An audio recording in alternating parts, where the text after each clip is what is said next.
Whenever people imagine virtual something, they sometimes put it at odds with the physical incarnation of it. That is exactly not what we imagine when we think of Khan Academy. When we think of Khan Academy, yes, if you have nothing, if you are a villager in some rural part of India and you have no school, hopefully if we can get a device out to you and get you access, that we can help you learn, move up your knowledge edge. But the ideal is you have a physical environment. You have inspiring mentors and adults and teachers around you. You have your peers around you in a social environment. And in that context, what we see ourselves is as a tool to enable really personalized instruction. That ability to move to a competency-based model as opposed to a seat time model, that ability to move to a differentiated model as opposed to a one-pace-fits-all model is really a necessary ingredient to actually moving the dial. At the end of the day, we are a tool to empower teachers, and it is up to the teacher to decide how that tool is used.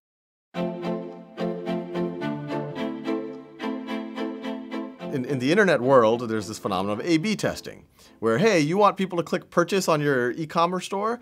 Well, why don't you have 5% of your users see a slightly different button? Instead of saying buy now, it says, I want this. And see, does that increase purchases? Does that decrease purchases? Does it have other side effects? We get to now do that same type of thing, but not with trying to get someone to buy a widget, but to make sure that they get engaged at the material, to make sure that they get proficient in the material, and to try to see if they retain the material. We are running experiments about if you explain a concept, say negative exponents in a different way, using certain text or not using certain text, how does it affect how quickly a student gets to proficiency? How does it affect their retention 1 week later, 2 weeks later, their actual forgetting curve? We do a 5% study, we get 40,000 data points by tomorrow, which is unheard of in the traditional world, and we can control for all sorts of things, and we can measure all sorts of variables. A lot of people talk about structural unemployment. There's all these people who say they can't find employees, and then you have all these people who can't find jobs, and most people say it's a skills gap. And the solution that's usually given as, we need to send them to community college to pick up some trade or to learn IT, whatever it might be, and then the real problem is a signaling gap. And so if you're a laid off factory worker, you're 40 or 50 years old, even if you go to community college right now, it's very hard for you to prove that your brain is still plastic, that you have what it takes. But if there was a way that you could take an assessment, and it could be paper-based, it could be practical assessment, it could be oral exam, where you could show that you can write well, that your brain is still plastic, that you're a critical thinker, that you have some computer skill, whatever it might be, then employers say, wow, objectively that person is as good as the new college grad. Or if you're a community college student and you've worked your way through college, you can prove that you're just as good as the Harvard grad, or better. If on top of that you can create data on, look, people who do well on this, you create the pipeline, these are the employers that care about it, these are the salaries they're making, this is the probability of success, et cetera, et cetera. You can really start to streamline the signaling problem and the employment problem.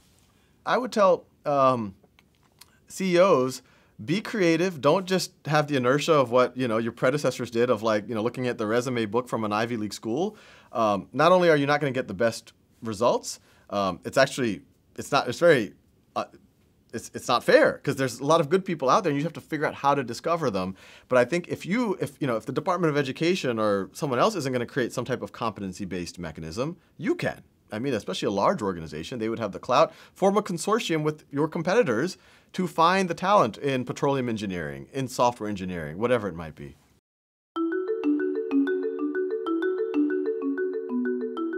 For me, the issue of how many STEM graduates we have, it's not a competition issue with, versus China or India. And it's true, they are churning out STEM graduates. I'm actually not afraid of America losing its leadership here.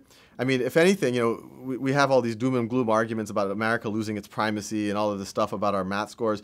But if you take a serious look over the last 30 or 40 years ago, if you said, what are the most innovative companies in the world? Where's the innovation happening?